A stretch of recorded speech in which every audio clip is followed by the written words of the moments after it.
मार्च 2025 ने real estate market में एक जबरदस्त हलचल मचा दी, specially for those who are looking to invest in plots near the upcoming Noida international airport. Jewar airport के पास प्लॉट लेना सबका सपना बन गया है आज। अब येडा अलॉटमेंट से तो ये सपना सबके लिए पूरा नहीं होगा due to the lottery system. तो यहाँ आते हैं प्राइवेट टाउनशिप्स जो आपको अपने सपने तक और करीब जाने का मौका देते हैं। तो चलिए सीधा चलते हैं यमुना एक्सप्रेसवे के सेक्टर 22 में, जहां यूपी रेरा ने मार्च 2025 में अप्रूव किए 2 नए 100 एकड़ टाउनशिप्स और देखते हैं कौन सा टाउनशिप आपके लिए सही है। नमस्ते दोस्तों, welcome back to our channel. मैं हूं रामकृष्ण अग्रवाल और इस वीडियो में हम देखते हैं 2 नए townships by S and ATS respectively, उनकी बैक स्टोरी एंड इनके offerings. So stay with us till the end of this video where we analyze both the townships by ATS and ACE। एक तरफ है ATS रियल्टी प्राइवेट लिमिटेड का project ATS province d Olympia sector 22D में, दूसरी तरफ ACE group का township ACE एकरविल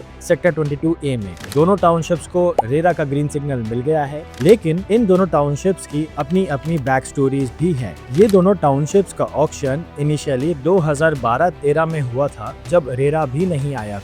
sector 22D वाला township मिला था ATS और ग्रीन बे को JDA में, और सेक्टर 22A वाला टाउनशिप मिला 3C होम्स को। लेकिन पेमेंट डिफॉल्ट होने की वजह से दोनों प्रोजेक्ट्स NCLT के अंडर चले गए। उस वक्त बायर्स कंफ्यूज्ड थे और रेरा एक्ट भी एग्जिस्ट नहीं करता था। Fast forward to 2024, game change कर दिया अमिताभ कांत कमिटी ने आइडेंटिफाई किया कि पूरे इंडिया के स्टॉल्ड प्रोजेक्ट्स का 44% सिर्फ NCR में ही है। उन्होंने स्टेट गवर्नमेंट्स को रिकमेंड किया कि डेवलपर्स को ड्यूज चुकाने के लिए स्पेशल पैकेजेस दिए जाएं ताकि 3 साल में डिलीवरी पॉसिबल हो। इस रिकमेंडेशन ने नोएडा के कई सारे डेवलपर्स को रिवाइव होने का मौका दिया, जिसमें से एक था ATS, जिन्होंने अगस्त 2024 में ₹130 करोड़ का 25% पेमेंट कर अपना प्रोजेक्ट रिवाइव किया। दूसरी तरफ एस ग्रुप की बात करें तो ये डेवलपर 2017 में मार्केट में आया था, अफोर्डेबल सेगमेंट से शुरुआत करी और ट्रस्ट बिल्ड किया टाइमली डिलीवरी के थ्रू। उसके बाद लग्जरी सेगमेंट में भी घुसे और अपनी स्ट्रॉन्ग पार्टनरशिप्स जैसे गोदरेज और काउंटी के साथ मिलके स्टडी ग्रोथ करी। एस ने स्ट्रेटेजिक मूव किया इधर 3C होम्स के साथ पार्टनरशिप करके उनका पुराना 22A वाला टाउनशिप रिवाइव किया और अब उसका नाम आया है एस एकरविल। अब सवाल ये है, ये प्लॉट्स इतने स्पेशल क्यों हैं?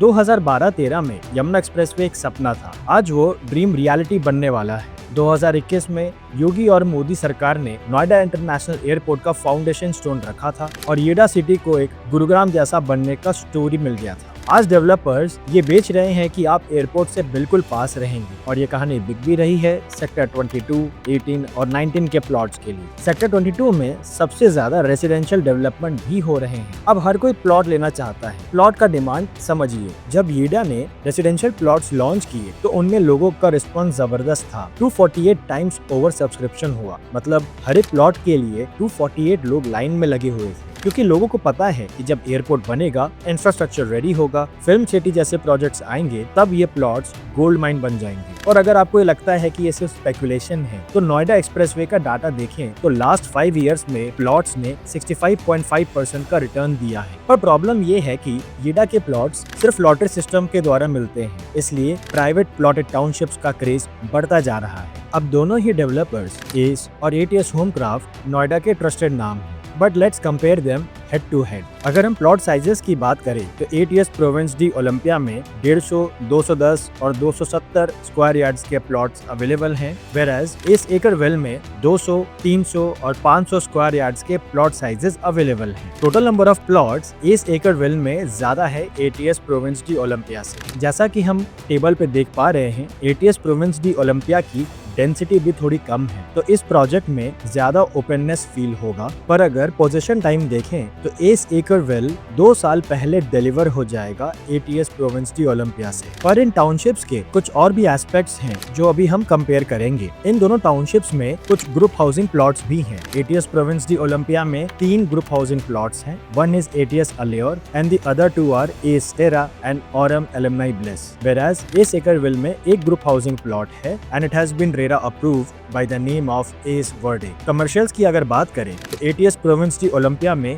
2 दो कमर्शियल प्लॉट्स हैं, ईच ऑफ 2.5 एकर्स। रेरा अभी पेंडिंग है, वेराज एस एकरविल में एक कमर्शियल प्लॉट है 5 एकर्स का एंड रेरा अप्रूव हो गया है मार्च 2025 में by the name of ACE Hive. Other institutions में senior secondary school, primary school, nursery school, nursing homes, dispensary, community centres etcetera ये अभी अलॉट होने हैं और दोनों में ही कॉमन है। एक इंटरेस्टिंग बात ये है कि एस और ऑरम एलुमनाई ने अपने प्रोजेक्ट्स एस्टेरा और ऑरम एलुमनाई ब्लिस के लिए लैंड पेमेंट पूरी कर दी थी, मतलब कोई ड्यूज पेंडिंग नहीं थे। वहीं दूसरी तरफ एटीएस के सेम टाउनशिप के अंदर में एटीएस अल्योर के बायर्स अभी तक फ्लैट रजिस्ट्रेशन के लिए स्ट्रगल कर रहे हैं, जबकि एस्टेरा के बायर्स स्मूथ लीगल प्रोसेस का फायदा उठा रहे हैं। अब अप्रूवल्स की बात करें तो एस एकरविल टाउनशिप को रेरा का अप्रूवल मिला 7 मार्च 2025 को और उनका ग्रुप हाउसिंग और कमर्शियल कंपोनेंट भी अप्रूव हुआ 21 मार्च 2025 को। कोइंसिडेंटली एटीएस को भी अपने प्लॉटेड डेवलपमेंट का रेरा अप्रूवल इसी दिन मिला, दैट इज 21 मार्च 2025। अब तीसरा और इम्पोर्टेंट फैक्टर है डिलीवरी टाइमलाइन। एस एकरविल का पोजीशन मिलने वाला है मार्च 2026 में, जबकि एटीएस प्रोविंस डी ओलंपिया का डिलीवरी टाइमलाइन है मार्च 2028, वो भी फ्यूअर नंबर ऑफ प्लॉट्स के लिए। तो इसका मतलब ये है कि एस ग्रुप की फाइनेंशियल हेल्थ काफी स्ट्रॉन्ग है और मार्केट में बायर्स और इन्वेस्टर्स के बीच उनके लिए ट्रस्ट लेवल भी हाई है। अब बात करते हैं प्राइसिंग की। एस एकरविल में ₹1.5 लाख पर square yard with inaugural discount आज प्लॉट्स मिल रहे हैं, Vaaraj ATS province d Olympia में ₹1.3 लाख पर square yard with inaugural discounts मिल रहे हैं। तो ये बायर के लिए एक ट्रिकी डिसीजन बन जाता है, कम प्राइस और लेट डिलीवरी या early possession with slightly higher cost. तो दोस्तों आप किस तरफ हैं, एस या एटीएस? आपका क्या मानना है, इसमें ज्यादा पोटेंशियल है और क्यों? नीचे कमेंट्स में जरूर बताएं। सो फ्रेंड्स, ये था एक comparison between S and ATS plots in sector 22 of Yamuna expressway. अगर आपको ये कंटेंट पसंद आया है तो वीडियो को लाइक जरूर करें और ऐसे ही कंटेंट के लिए चैनल को सब्सक्राइब करना ना भूलें। This is Ramkrishna Agarwal signing of.